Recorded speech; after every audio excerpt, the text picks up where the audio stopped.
Another radio host leaves a Latino radio station in protest of its new ownership. He says he's wary of the new owner's intentions and warns that many in the community feel betrayed by the acquisition. Enes Kanter Freedom had some choice with attention and the U.S. response.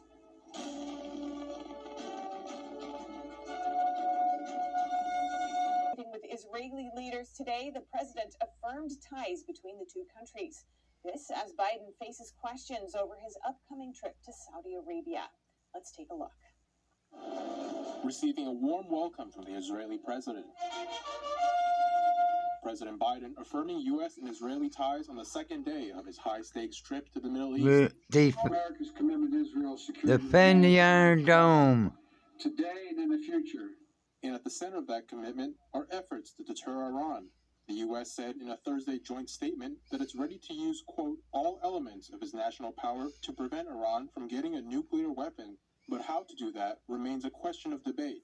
While Biden says, I continue to believe that diplomacy is the best way to achieve this outcome. The Israeli prime minister dismisses the diplomacy route, highlighting tensions over Biden's push to revive the Iran nuclear deal. Diplomacy will not stop them. The only thing that will stop Iran is knowing that if they continue to develop their nuclear program, the free world will use force. All this as Biden is pressed with questions over his controversial trip to Saudi Arabia. What would you say to Saudi leaders, specifically to Crown Prince Mohammed bin Salman, about the Khashoggi murder and other human rights practices?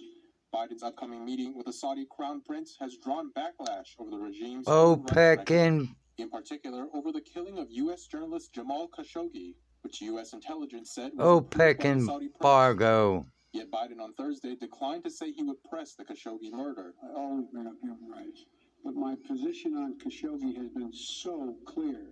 If anyone doesn't understand it in Saudi Arabia or anywhere else, then they haven't been around for a while. And the president insisting that the visit is in U.S. interests. I want to make clear that we can continue to lead in the region and not create a vacuum that is filled by China and or Russia.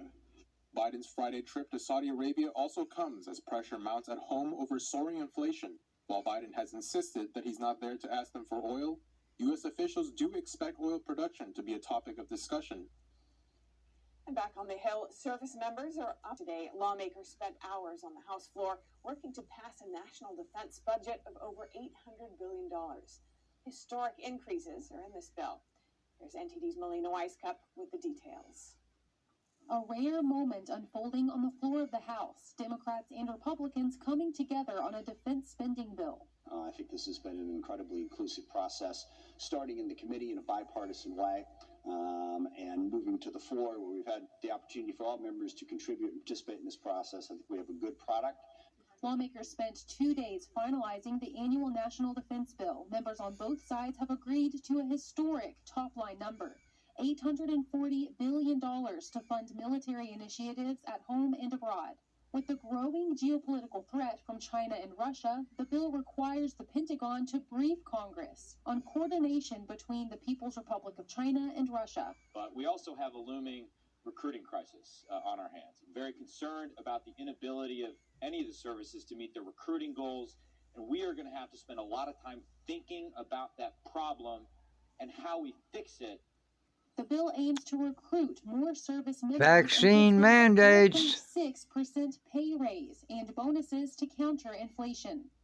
It strengthens our security, including investments in the next generation of our defense technology. One example of this is Recession. a $75 million investment in